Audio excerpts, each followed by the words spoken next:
It's okay. I want some nasty. Are we having fun yet? Okay, so I just wanted to talk to you for a minute. I completely lost my voice because I just live streamed, but I do want to at least talk to you guys about the Spurs getting 9th overall, because quite a few people are really saddened by it, or at the very least, at least angry with the Spurs for not tanking. Now, I've been very open about this all season long, basically, that I thought that the Spurs should just go ahead and just kind of tank and, you know, not win as many games. And I was okay with that. I was content with that. And the reason being is this exact thing that Noah Magaro just said, is that the Kings hopped into the top 4 and they only lost 4 more games than the Spurs. So that's what I was trying to say all season long. But besides the point, it's perfectly fine that the Spurs are 9th, because at the end of the day, this is one of the deepest drafts imaginable. Now, you already know I'm going through every single one of these players when it comes to doing some type of analysis and just giving you my overall thoughts of them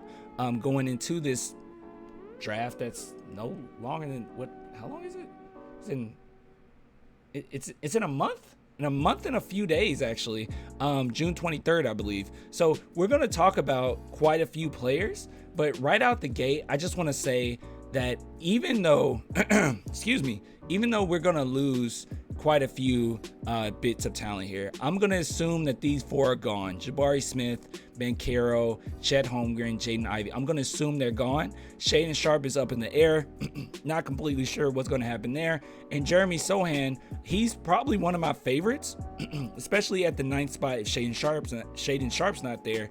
And honestly, he's going to be a risk. Like, certain teams aren't going to want to take a shot on him because his shooting is so bad. So it all depends on what happens in the combine. But what I'm trying to get at is, even if we don't get exactly who we want, there's so many possibilities of guys that could potentially be stars. Now, this is my board thus far. It's going to only get better. But right now, look, you're looking at Johnny Davis, who is a very good scorer, and he could be a star in the NBA.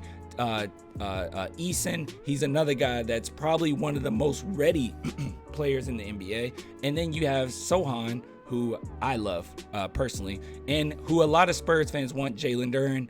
I'm assuming he's going to be there. I'm just going to make an assumption that he will be there when it's all said and done. So don't think that we're just settling for certain guys. Even Benedict is a really good player. So don't think that we're settling on anything. I think that we're going to have some really good guys land, and there's so much depth here that some of these guys are going to be a steal. They have Ousmane Dieng here at 14. He will be a steal. Another player is exactly Jaden Hardy. He will be a steal at 20 or 25. So just keep in mind, there's going to be quite a few stars come out of this draft. So I'm cool with it. I'm happy with the 9th.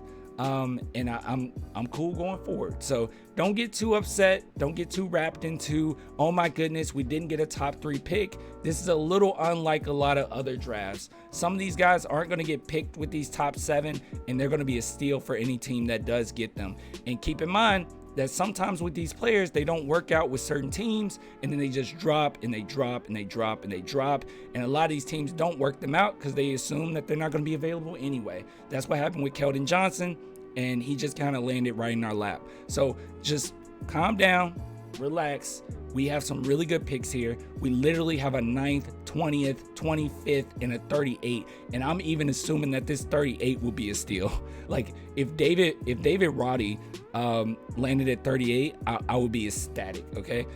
Same with even Jalen Williams, who might not even make it in the draft. So just keep that in mind. Relax. I'm losing my voice more and more, so I can't talk anymore. But I'll give it to you guys later. I got some other videos coming out in which my voice wasn't completely gone. But I just wanted to talk to you about it really quick. So get with you later. Until next time. Deuces.